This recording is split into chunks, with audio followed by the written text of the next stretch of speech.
Hi నమస్తే everyone నమస్తే అండి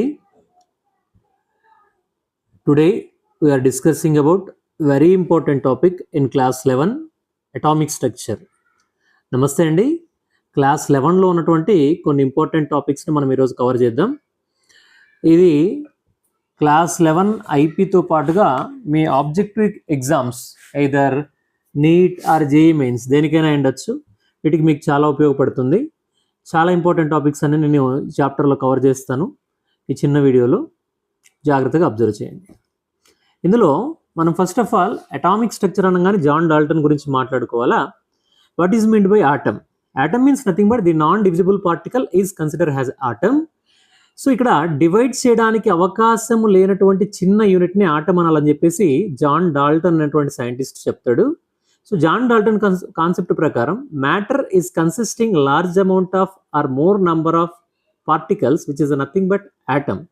సో ఇక్కడ ఆటమ్స్ అనేవి చాలా కలిసి మనకు ఏం ఫామ్ చేస్తారంటే మనకు మ్యాటర్ అనేటివి ఫామ్ చేస్తాయని చెప్తాడు. So atom is a Greek word extracted from atomio. Atom అనేది ఒక గ్రీక్ వర్డ్. ఆటమియో అనేటువంటి ఒక గ్రీక్ వర్డ్ నుంచి ఎక్స్ట్రాక్ట్ చేశాడు. Atomio means nothing but non divisible or indivisible. Divide చేయడానికి అవకాశం లేనటువంటి స్మాలెస్ట్ పార్టికల్నే యాటమ్ అనాలని చెప్పేసి మనకు గ్రీక్ వర్డ్లో యాటమియో నుంచి చెప్పడం జరుగుతుంది. నెక్స్ట్ ఈ జాన్ డాల్టన్ దీన్ని బేస్ చేసుకొని కొన్ని థిరీస్ చెప్పాడు. జాన్ డాల్టన్ అటామిక్ థియరీ ఇంతవరకు మనం మాట్లాడుకున్నట్టు the non divisible particle is consider has atom అన్నాడు. డివైడ్ చేయడానికి అవకాశం లేనటువంటి యూనిట్ని ఆటమ్ అంటాడు. నెక్స్ట్ ఆటమ్ని గమనించినట్లయితే ఆటమ్కి సంబంధించినటువంటి కొన్ని ఇంపార్టెంట్ ప్రాపర్టీస్ని నేను ఎక్స్ప్లెయిన్ చేశాడు. ఆటమ్స్ కలిస్తే మనకు మాలిక్యూల్స్ ఫామ్ అవుతాయి, మాలిక్యూల్స్ కలిస్తే మనకు కాంపౌండ్స్ని ఫామ్ చేస్తుంది అనేది నేను ఎక్స్ప్లెయిన్ చేశాడు. దీంతో పాటుగా law of conservation of mass, అదేవిధంగా లా ఆఫ్ కాన్స్టెంట్ కంపోజిషన్, అదేవిధంగా లా ఆఫ్ మల్టిపుల్ ప్రపోర్షన్ నేను ఎక్స్ప్లెయిన్ చేయడం జరిగింది. నెక్స్ట్ గమనించినట్లయితే ఈయన ఎక్స్ప్లెయిన్ చేయడంలో దేంట్లో ఫెయిల్యూర్ అయ్యాడంటే why the generation of electric charge while rubbing glass by silk. So మనకు రబ్బింగ్ ప్రాసెస్లో ఎందుకు మనకు ఎలక్ట్రికల్ ఛార్జ్ అనేది జనరేట్ అవుతున్న దానికి ఎక్స్ప్లెనేషన్ ఇవ్వలేకపోయాడు న్యూట్రల్ ఆటమ్కి సంబంధించి. నెక్స్ట్ జాన్ డాల్టన్ ఏదైతే చెప్పాడో ఆటమ్ మీన్స్ ఇండివిజిబుల్ పార్టికల్ అనేది ఇది రాంగ్ థింగ్ అనమాట. Why? Because atom consisting of negative and the combination of negative, positive and neutral atoms, neutral compositions which is nothing but electron, proton, neutron which is also called has a subatomic particles. ఆటమ్ని గమనించినట్లయితే ఇది non divisible particle అని మనకు Dalton అంటున్నాడు. Dalton అన్నాడు కదా, అన్నదాన్ని మనం కన్సిడర్ చేయడానికి లేదు. ఎందుకంటే ఆటంలో మనకు వచ్చేసి సబటామిక్ పార్టికల్స్ ఉంటాయి, ఎలక్ట్రాన్, ప్రోటాన్, న్యూట్రాన్ ఉంటాయి. వీటితో పాటుగా మనకు ఇంకొన్ని పార్టికల్స్ ఉంటాయి. మనకు వచ్చేసి anti proton, anti neutron, next వచ్చేసి ప్రోజెస్ట్రాన్, ఇలాంటి పార్టికల్స్ అనేవి ఉంటాయి అన్నమాట. అందులో మనకి ఇంపార్టెంట్ వన్ వచ్చేసి ఎలక్ట్రాన్, ప్రోటాన్, న్యూట్రాన్ గురించి మాత్రమే మనం డిస్కస్ చేసుకోవడం జరుగుతుంది అనమాట. సో ఇక్కడ ఎలక్ట్రాన్, ప్రోటాన్ని సంబంధించి సబ్బటామిక్ పార్టికల్స్ని ఎవరు డిస్కవరీ చేశారనేది మనం ఇక్కడ తెలుసుకుందాం. ఇందులో first of all discovery of electron గురించి మాట్లాడితే ఎలక్ట్రాన్ని డిస్కవరీ చేసింది ఎవరు అంటే జెజే థామ్సన్. దానికంటే ముందుగా మనకు చిన్న విషయం, బేసిక్ విషయం తెలుసు. ఏంటంటే like charge repels each other. Same charge ఉన్నటువంటి అయాన్స్ అనేవి ఖచ్చితంగా వాటి మధ్య రిపల్షన్ని అరైజ్ చేస్తాయి. అన్లైక్ ఛార్జ్ పార్టికల్స్ అయితే వాటి మధ్య అట్రాక్షన్ ఫోర్సెస్ ఉంటాయి. Ions are positive which means two cations are two anions having repulsion between them. But same cases one anion and one cation having attraction forces between them. So opposite charges ఉన్నప్పుడు వాటి మధ్య ఏముంటుంది అంటే attraction forces అనేవి ఉంటాయి. Same ఛార్జెస్గా ఉన్నట్లయితే వాటి మధ్య రిపల్షన్స్ అనేవి ఉండడం జరుగుతుంది అనమాట. నెక్స్ట్ గమనించాల్సిన విషయం ఏంటంటే మనము ఇదివరకు మాట్లాడుకున్నట్లు cathode ray discharge tube. So JJ Thomson cathode ray discharge ట్యూబ్ని ఎక్స్ప్లెయిన్ చేశారు. దాని యొక్క కన్స్ట్రక్షన్ ఎలా ఉంటుందంటే cathode, anode and vacuum pump and also battery. So ఇక్కడ మనం ఇందులో గమనించినట్లయితే ఈ పార్ట్స్ అనేవి ఉంటాయి. ఇందులో క్యాథోడ్ ఏం చేస్తుందా అంటే క్యాథోడ్ వచ్చేసి మనకు క్యాథోడ్ రేస్ని రిలీజ్ చేస్తుంది. ఎప్పుడు క్యాథోడ్ రేస్ రిలీజ్ అవుతారంటే బై అప్లయింగ్ ది ప్రెజర్. ఇక్కడ 0.01 mmHg ప్రెజర్ని, అదేవిధంగా 10,000 volts ఎనర్జీని మనం అప్లై చేసినట్లయితే క్యాథోడ్ దగ్గర నుంచి క్యాథోడ్ రేస్ అనేవి రిలీజ్ అవుతాయి.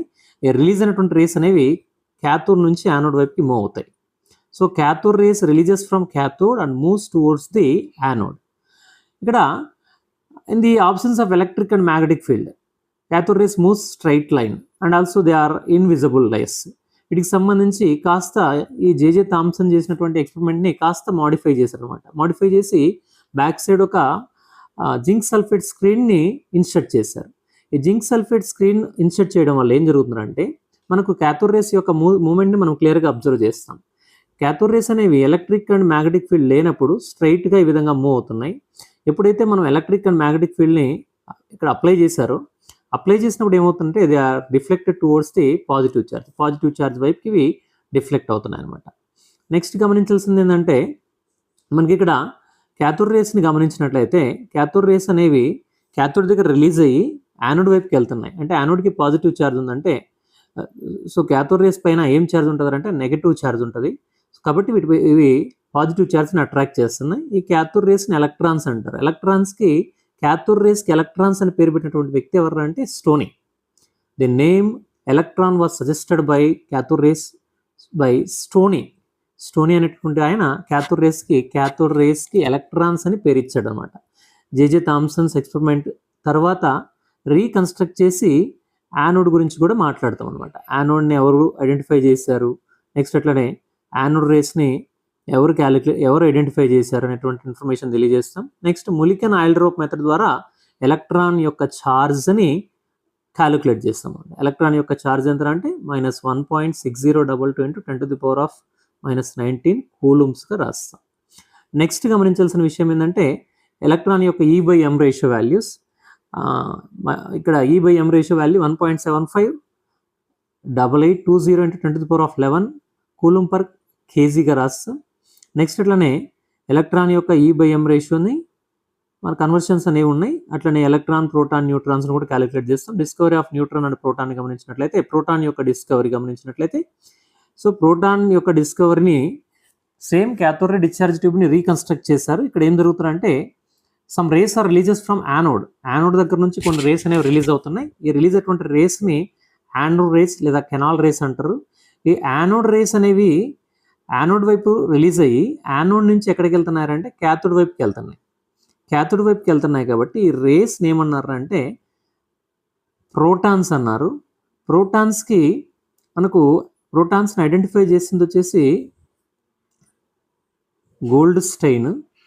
పేరు పెట్టింది ఎవరు అంటే రూథర్ఫోర్డ్ అని ఆయన పేరు ఇచ్చాడు అనమాట. నెక్స్ట్ న్యూట్రాన్ గురించి మాట్లాడితే న్యూట్రాన్ని ఐడెంటిఫై చేసింది, నేమ్ ఇచ్చింది ఒకరే, జేమ్స్ చాడ్విక్. సో ఇది నెక్స్ట్ E/m రేషియో, ఇది చాలా important bit. The decreasing order of E/m ratio of electron, proton, electron, న్యూట్రాన్కి సంబంధించి E/m రేషియోస్ యొక్క డిక్రీజింగ్ ఆర్ ఇంక్రీజింగ్ ఆర్డర్ అడుగుతుంటాడు. డిక్రీజింగ్ ఆర్డర్ తీసుకున్నట్లయితే ఎలక్ట్రాన్ నుంచి న్యూట్రాన్కి వస్తుంది. ఇది మన క్లాస్ వర్క్లో క్లియర్గా చెప్పుకోవడం జరిగింది, ఒకసారి చెక్ చేసుకోండి డౌట్ ఉంటే. నెక్స్ట్ ఇందులో మనకు మెయిన్ పాయింట్స్ గమనించినట్లయితే ఇంతవరకు మనం చెప్పుకున్నటువంటి క్లాస్లో మెయిన్ పాయింట్స్ గమనించినట్లయితే ఆటమ్స్ ఆర్ డివిజిబుల్. ఇక్కడ జాన్ డాల్టన్ ఇండివిజిబుల్ అన్నాడు, కానీ ఆటమ్స్ని డివైడ్ చేసి ఎలక్ట్రాన్, ప్రోటాన్, న్యూట్రాన్గా మనం సపరేట్ చేస్తాం. అంటే సబాటామిక్ పార్టికల్స్ ఉన్నాయి. Subatomic particles are electron, proton, neutron. ఇవే కాకుండా ఇంకా కూడా సబాటామిక్ పార్టికల్స్ ఉన్నాయి. నెక్స్ట్ డిస్కవరీ ఆఫ్ ఎలక్ట్రాన్ని డిస్కవర్ చేసింది జేజే థామ్సన్. నేమ్ ఇచ్చింది ఎవరంటే స్టోనీ. మరి ఎలక్ట్రాన్ యొక్క మాస్ ఎంత అంటే 9.11 × 10⁻31 kg. ఛార్జ్ -1.6022 × 10⁻19 కూలుమ్గా రాస్తాం. ప్రోటాన్ గురించి మాట్లాడితే ప్రోటాన్ యొక్క mass 1.672 × 10⁻27 kg. Charge +1.6022 × 10⁻19 coulombs. Next discovery of న్యూట్రాన్ని డిస్కవరీ చేసింది, నేమ్ ఇచ్చింది ఒకరే, చాడ్విక్. అదే ప్రోటాన్ దగ్గరికి వస్తే ఐడెంటిఫై చేసింది గోల్డ్ స్టెయిన్, పేరు పెట్టింది మాత్రం రూథర్ఫోర్డ్. నెక్స్ట్ న్యూట్రాన్ గమనించినట్లయితే న్యూట్రాన్ యొక్క mass value 1.67 × 10⁻27 kg and charge 0. Next NCERT బుక్లో ఉన్నటువంటి కొన్ని వర్కౌట్ ప్రాబ్లమ్స్ ఉన్నాయి, వీటిని ఒక్కసారి చెక్ చేసుకోండి. అటామిక్ మోడల్స్లో మనకు ఇంపార్టెంట్ అటామిక్ మోడల్స్ వచ్చేసి J J Thomson atomic model, Rutherford atomic model మనకు చాలా మేజర్ రోల్ని ప్లే చేస్తాయి. దీని తర్వాత వచ్చినటువంటి అటామిక్ మోడలే Bohr's atomic model.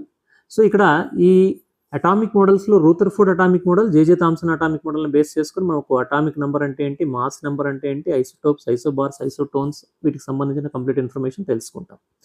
Thomson atomic model. Thomson atomic model is also called as a watermelon model and also plum pudding model. Why it is called as a watermelon model?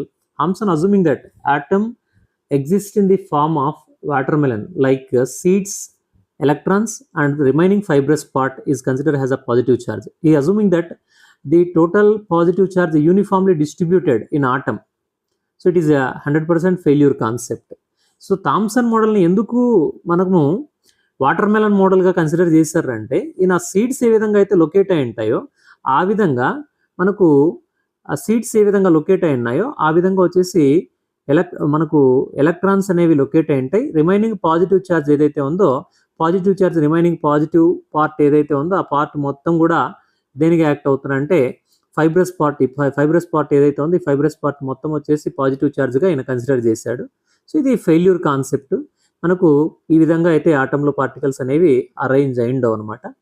Next గమనించాల్సిన విషయం ఏంటంటే next one వచ్చేసి ఈ charged particles గమనించినట్లయితే next explain చేసినటువంటి atomic model Rutherford atomic model is also called has alpha ray scattering experiment. In alpha ray scattering experiment one alpha ray source is act has a major role. Alpha ray source releases alpha particles and it moves towards the gold foil and scatter into the fluorescent screen. So alpha రేస్ని మనం గమనించినట్లయితే alpha race పార్టికల్స్లో ఏమవుతుందంటే మనకు alpha race అనేవి ఈ విధంగా alpha race source నుంచి alpha రే particles అనేవి మూవ్ అవుతాయి. మూవ్ అయినటువంటి పార్టికల్స్ ఏమవుతాయంటే గోల్డ్ ఫోయిల్ని ఇంటరాక్ట్ అయ్యి గోల్డ్ ఫోయిల్ గుండా అవతల ఉన్నటువంటి ఫ్లోరోసెంట్ మెటీరియల్, ఈ ఫ్లోరోసెంట్ మెటీరియల్ ఏదైతే ఉందో ఈ ఫ్లోరోసెంట్ మెటీరియల్ని తాకుతాయి అన్నమాట. ఈ ఫ్లోరోసెంట్ మెటీరియల్ని గోల్డ్ ఫోయిల్ తాకుతున్నాయి కాబట్టి గోల్డ్ ఫోయిల్ నుంచి ఇక్కడ వచ్చి ఫ్లోరోసెంట్ మెటీరియల్స్ తాకుతున్నాయి కాబట్టి సో ఇక్కడ ఆటంలో ఏముందంటే large amount of empty space ఉందని ఈయన అజూమ్ చేశాడు. నెక్స్ట్ గమనించాల్సిన విషయం ఏంటంటే మనకు ఈ అటామిక్ స్ట్రక్చర్లో రూథర్ఫోర్డ్ అటామిక్ స్ట్రక్చర్ని మనం అబ్జర్వ్ చేసినట్లయితే some rays are deflected are back bounce almost 180 degrees at the center of the atom, which means the total positive charge and mass will be concentrated at the center of the atom, considered as nucleus. So nucleus ni మొట్టమొదట identify చేసినటువంటి వ్యక్తి ఎవరు అంటే Rutherford అనమాట. So ఇక్కడ important points కూడా చెప్తున్నాం మనం. Most of alpha particles undeflected and some alpha particles are deflected very small angle and very few rays deflected are backbones at the center of the atom. So which means center of the atom consisting large amount of empty space, total positive charge and the mass considered as a nucleus. And then ఇక్కడ మీరు గమనించినట్లయితే Thomson మోడల్లో particles అనేవి ఇక్కడ move అవుతున్నాయి ఫ్రీగా. మరి ఎక్కడ డిఫ్లెక్ట్ అవుతున్నాయి? బ్యాక్ బౌన్స్ అవుతుండేది సెంటర్ ఆఫ్ ది ఆటంలో మాత్రమే బ్యాక్ బౌన్స్ అవుతున్నాయి. సెంటర్ ఆఫ్ ది ఆటంలో బ్యాక్ బౌన్స్ అవుతున్నాయి. ఎందుకు బ్యాక్ బౌన్స్ అవుతున్నాయి? ఈ సెంటర్ ఆఫ్ ది ఆటంలో ఏముందిరా అంటే న్యూక్లియస్ ఉంది. న్యూక్లియస్ ఉంది కాబట్టి ఇక్కడ మనకు ఆ న్యూక్లియస్ ఉండడం వల్ల పార్టికల్స్ ఏమవుతున్నాయంటే బ్యాక్ బౌన్స్ అవుతున్నాయి అనమాట. బ్యాక్ బౌన్స్ వేసి మనకు ఇక్కడ ఏం జరుగుతున్నారంటే 180 డిగ్రీస్లో బ్యాక్ సైడ్ ఎక్కడి నుంచి అయితే రేస్ రిలీజ్ అవుతున్నాయి అక్కడికి మూవ్ అవుతున్నాయి అనమాట.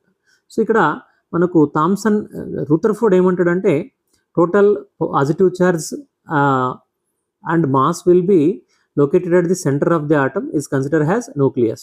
These are the important points. Atom has a large amount of empty space. Atomలో మనకు హైయెస్ట్ పర్సంటేజ్ పాజిటివ్ ఛార్జ్ ఉంది. అదేవిధంగా పాజిటివ్ ఛార్జ్ ఎంటీ స్పేస్ ఆటంలో ఎక్కువ ఉంది. అండ్ పాజిటివ్ ఛార్జ్ ఎక్కడ ఉందంటే సెంటర్ ఆఫ్ ది బాడీలో ఉంది. ఆ సెంటర్ ఆఫ్ ది బాడీని ఏమంటున్నాం అంటే న్యూక్లియస్ అంటున్నాం. నెక్స్ట్ గమనించాల్సిన విషయం సైజ్ ఆఫ్ న్యూక్లియస్ 10⁻⁻15 మీటర్స్ ఉంటే ఆటమ్ సైజ్ 10⁻⁻10 మీటర్స్గా ఉంటుంది. నెక్స్ట్ గమనించాల్సింది so positive charged mass located in the centre of the atom is considered as a nucleus. Electrons circular pathway orbits. Electrons revolves around circular pathway. And electrons and nucleus are held by electrostatic force of attractions. These are the main important postulates of Rutherford. And limitations, he does not explain the stability of electron in an orbit. In orbit లో electron యొక్క స్టెబిలిటీని explain చేయలేకపోయాడు. And distribution of electrons and he was the failure to explain atomic స్ట్రక్చర్ని కూడా explain చేయలేకపోయాడు. Next atomic number. Atomic number is a main concept in this chapter. Atomic number is represented by Z and atomic mass is represented by A. So A means nothing but the sum of protons and neutrons. In this picture shows that X represents element formula, Z is atomic number, A is a mass number. For example, we take in helium is the example, and here atomic number Z value is a 2 and mass value is a 4. So ఇక్కడ మనం గమనించినట్లయితే ఈ ఫార్ములాలో X ఎలిమెంట్ని indicate చేసినట్లయితే Z ఏ అనేది మనకు Z atomic నెంబర్ని, ఏ వచ్చేసి దేన్ని ఇండికేట్ చేస్తున్నారంటే ఏ మాస్ నెంబర్ని ఇండికేట్ చేస్తుంది. ఇందులో మీరు గుర్తుపెట్టుకోవాల్సిన విషయం ఏంటంటే, ఒక ఎగ్జాంపుల్ మనం ఇక్కడ తీసుకున్నాం హీలియం ఎలిమెంట్ ఫార్ములాని లేదా ఆటమ్ ఫార్ములాని ఇండికేట్ చేస్తే 2 అనేది అటామిక్ నెంబర్ని, 4 అనేది దేన్ని ఇండికేట్ చేస్తున్నారంటే మాస్ నెంబర్ని ఇండికేట్ చేస్తుంది. Next, number of electrons in neutral atom. Number of electrons is always equal to atomic number in neutral atom. But cation or anion, its value will be different. Positively charged. Positive charge, negative charge. Positive charge means the protons, and negative charge is electrons. Number of electrons in neutral atom is equal to Z. Here we are taking helium. Helium is a neutral atom in this case. It consisting two electrons and a positively charged compound and negatively charged compound. Positively charged compound, we are taking example magnesium cation.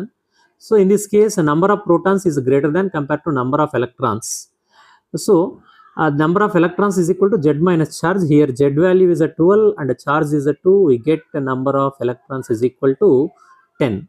And similarly, in this another case, we are taking a negatively charged particles, nothing but anion, nitride ion. In this case, a number of electrons is greater than compared to number of protons. So in this case, nitrogen atom consisting a negative charge, a number of electrons is equal to here Z value is a 7. Z plus charge is the formula for number of electrons in anion. Z plus charge, Z value is a 7 and charge is a 3. We get a number of electrons is equal to 10 for nitride ion. I hope you understand well that. And isotopes, isotones and isobars as the major concepts. In our examinations, any objective oriented examinations must be expected one question. Isotope means nothing but isotope means the pair of nuclides which is having same atomic number and differ in their mass number is considered as isotopes. Atomic number same Gundi mass number కన్నా variation కన్నా ఉన్నట్లయితే అట్లాంటి pair of స్పీసీస్ని మనం ఏమంటున్నాం అంటే isotopes అంటాం. Here isotopes means atomic number is the same. If atomic number is same, they have same chemical properties. In this case, mass number is a differ. If mass number changes, physical properties are changes. ఒక విషయం మీరు బాగా గుర్తుపెట్టుకోవాలి, isotopes కానీ isobars కానీ మనం చదివేటప్పుడు atomic number కన్నా సేమ్ ఉన్నట్లయితే, అటామిక్ నెంబర్ సేమ్ ఉన్నటువంటి కేసెస్లో ఏం జరుగుతుందంటే సేమ్ కెమికల్ ప్రాపర్టీస్ ఉంటాయి.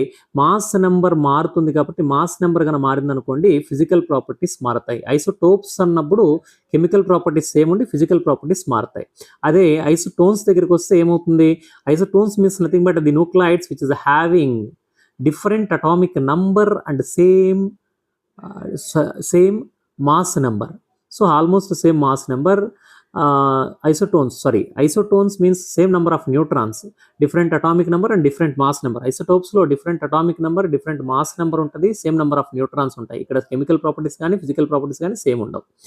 Isobars దగ్గరికి వచ్చినట్లయితే this is the quite opposite example for isotopes, which is having same mass number but differ in their atomic number. ఇక్కడ atomic number different గా ఉండి mass number ఏమవుతుందంటే సేమ్ గా ఉంటుంది. In this case, chemical properties are different but physical properties are same.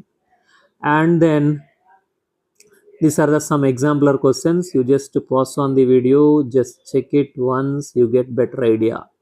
And concept related questions are also is there, you just check it and you get better idea for this concept.